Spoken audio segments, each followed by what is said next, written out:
welcome back to another devlog. I'm going to talk about some of the movement systems that we've been trying to change up in the game, primarily trying to address the fact that we have combat where it's tactical, and we want that to align to a grid, and the sort of explore mode of the game when you're walking around not in combat is freeform, and while it still looks like there's a tile map and everything, uh, we want that freeform movement to not be restricted to tiles.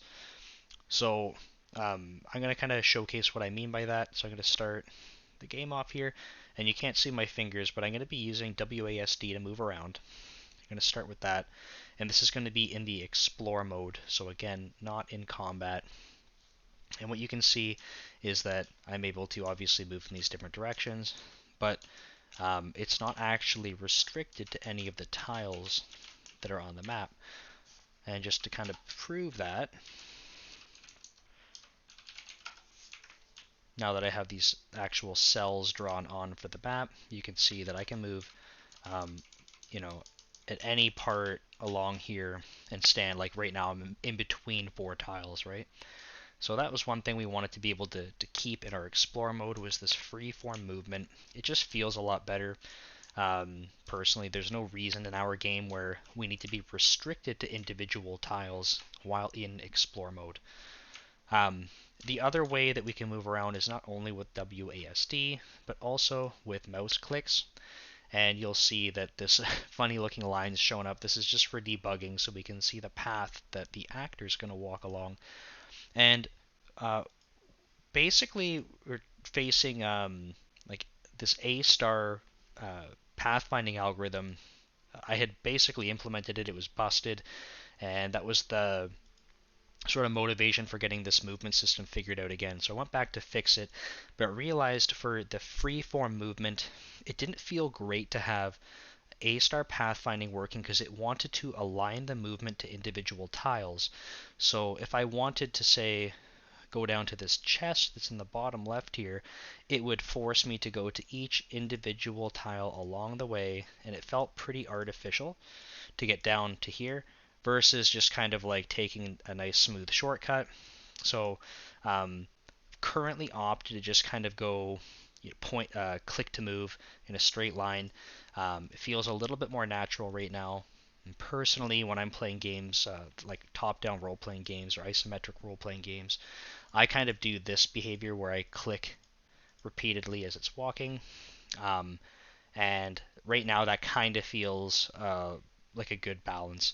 I'll probably get to doing pathfinding nice and smooth in this sort of explore mode, but for now it's just going to be click to walk.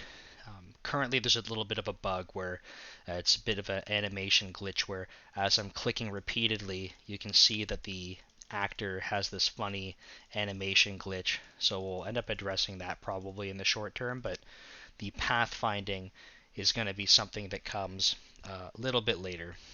And clearly I have some funny stuff going on here in Unity, so I'll have to look at that after. So first part that we just looked at is what we call explore mode. Just to reiterate, this is where we want to have freeform movement, not tile aligned, and really has nothing to do with pathfinding. So we have this entire movement system that can be performed with WASD to walk around. We'll end up allowing key rebinding and all that later, whatever. But WASD to move around, and click to walk in a straight line. And both of those, like I said, no pathfinding. Seems like it is a good balance between just being able to move your character to where you want on the map and to prevent the character from going places they shouldn't be able to go. Really, we're just relying on collisions. So there's game objects that have been dropped and they're invisible, and they kind of block off where the actor is not allowed to move around. So that's how we're doing the freeform movement. The second part is when we're in combat, because it is a tactical role-playing game, tactical turn-based role-playing game, the positioning and the movement is really important to be tile aligned when you're in combat. And that's because we want to be able to do things like making sure that you have the right range for your attacks, that you can visually see that you're standing, say, behind someone for more critical damage or to be able to sneak, things like that, and really show you a like an obvious distance between the the characters that are in combat so that we can do different things. If we allowed the freeform movement, we get into this weird situation where you might have some of these actors stacked up around another actor, kind of like swarming them to attack. It would be a little bit harder to kind of demonstrate which of those characters are facing forward, like towards the actor, which ones are facing away. It gets pretty messy pretty quickly. Um, and like, of course, if you have like an action role-playing game, it's pretty typical that you might have a cluster of enemies or something kind of all right around each other. But because we need to be able to have discrete steps that people are taking in their turns, we really want that to be tile aligned. So I'm just going to kind of demonstrate what we've got working, and this is because I've ended up fixing up the A-star pathfinding. My initial implementation of this, I was trying to, I guess, get around the fact that we had this freeform movement system, and I was hoping that I could use the A-star pathfinding and just make it work with this freeform movement system. But the way the algorithm is structured is that it really depends on sort of these cell locations, like basically like the tiles on the map, and actually checking for like explicit adjacent tiles and things like that. I suspect there's probably a way to make it work nice and smooth for the freeform part. I'm just not there yet. I get really challenged by geometry problems when programming. It's probably my biggest weakness in programming. I've been programming for probably about 18 years now, and anytime I'm doing like really simple 2D geometry kind of stuff in programming, always trips me up. So anyway, I'll probably revisit that in the future, but right now the pathfinding is only for the turn-based stuff. So I'm going to show you what that looks like. So we're going to start the game up again. It's going onto our test map, and I'm just going to do a little bit of a shortcut to put us into a example combat with a couple skeletons probably. So we'll get that kicked off. So first thing you'll see is probably that a lot of the map got hidden. This is because we have a fog of war and sort of a field of view feature that we've implemented. I'll touch on that in just a second, but the other thing you'll notice is that we have the turn order at the top with these portraits. So the player is, we only have one character on our team right now, it's the player, but it has 2 turns per turn that these enemies have, and that's just because the player's speed is twice as high. So there's actually 3 skeletons that have spawned, and the 1 player, but like I said, has 2 turns per enemy turn. Coming back to this field of view, this is something we're kind of experimenting with. So as the character walks around, you'll see that this field of view uncovers this fog of war. But when things come out of the field of view, like the enemies, they get hidden again. So we'll be able to like, obviously, this might not be a good field of view to start with. Another thing that kind of sucks right now is the tile highlighting with this little yellow box is actually done behind this field of view, and that's pretty unfortunate. It'd be great if while the cursor was over here to the right, we could actually see the tile highlighting, but we'll come back to that. It's probably a simple thing to address, but right now I'm not too concerned about it. The field of view part, and something we could probably get working, which will feel pretty cool, is that we could have that based on the character stats. So you could either cast spells or wear different equipment, and that would change your ability to see further. So we can play around with things like that. So that'll be kind of neat. But I'm going to kind of get back to this movement system. So I had shown movement with WASD and the mouse while we were in explore mode. So in combat, while it's turn-based, we're actually going to be having WASD not do any movement. for now. It's just going to be to face the character that you're controlling in a particular direction. Currently, there's a bug where if I'm pressing it that direction, it will look like the character is trying to walk, but the position won't change. So really, it's just to orient the character. So to show you that, you can see I'm pressing the different directions here, and the actor is turning around, but he's also taking steps, and that's not supposed to be the case. We may revisit doing WASD to move around, but it has to be tile aligned. So I might be able to do something like what I'm about to show you with the click to move that uses A-star pathfinding, and really just like when you press down, for example, it will build a one tile path to move down. So we'll probably implement it that way so you can still use WASD to move around. Okay, so with that all said, the more interesting part is actually this pathfinding that we have using the click to move.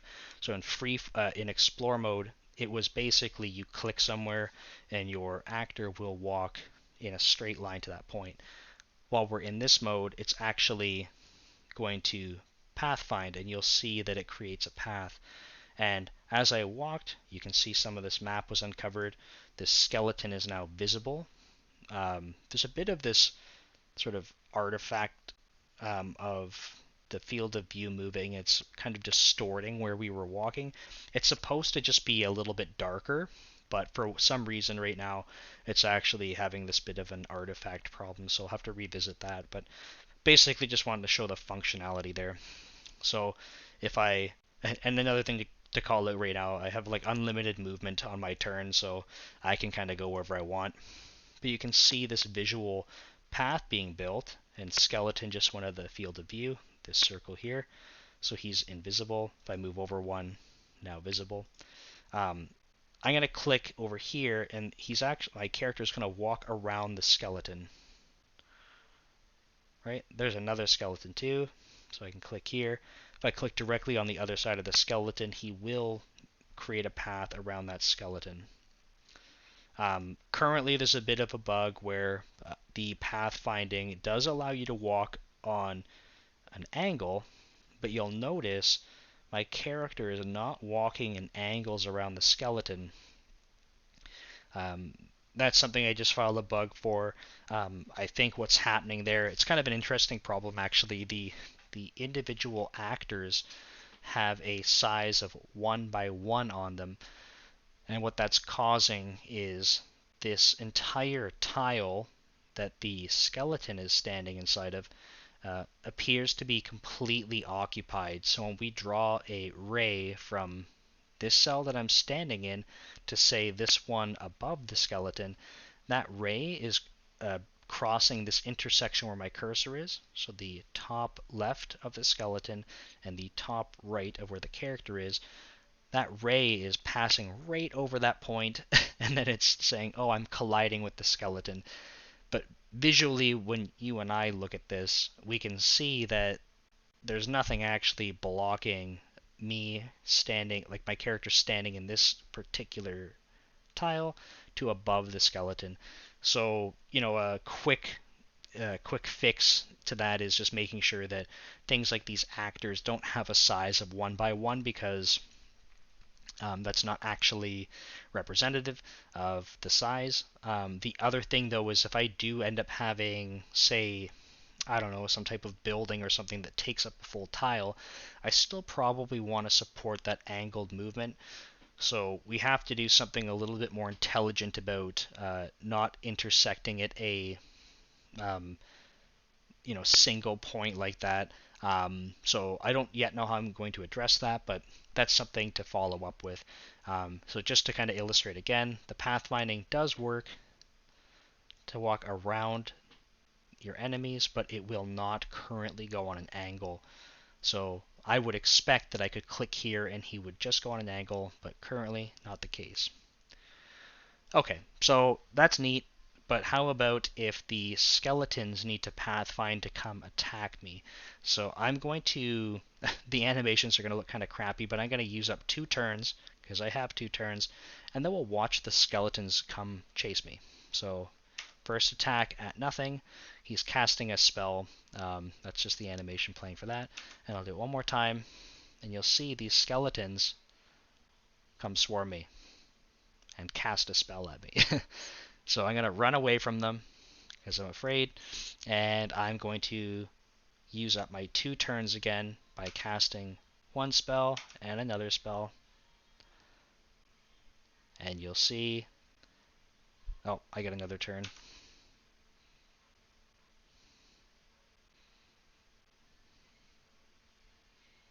There we go. So it's kind of neat. The pathfinding truly does work. The skeletons will come swarm me. Right now, we haven't done anything for like distance checks for the attacks that you're able to use. So, like in theory, you might have like the angled tiles are actually a little bit further away. So this skeleton in the top left, if he were to attack me, he might need some type of range that's actually more than a distance of 1 cell, just because he is on an angle. Or maybe special attacks are allowed to attack on angles. We don't have any of that built in yet. We've started building out the infrastructure for it, but haven't actually wired that up to um, like the actual targeting system. So we can define skills and attacks that have different attack distances and patterns, but that's not yet wired up into Unity. So anyway, that's still to come, but the pathfinding does work, which is pretty cool. And really the point of this video is just to sort of illustrate that right now we got pathfinding to work, and we built out 2 separate movement systems depending on whether or not you're in combat, which is going to be turn-based, or whether or not, or whether you're in explore mode, which will be totally freeform for movement. I'm hoping at some point in the future I can try to get the pathfinding to work more smoothly in the explore mode, then kind of repurpose that so when you click to walk there, it will be using pathfinding. And that way, when you click to walk in a straight line, instead of that happening and getting stuck on like a corner of something, it will actually pathfind around for you. And I think that will feel a lot better. So anyway, I think that's it. I just wanted to talk about movement mostly, and thanks for watching. I appreciate it.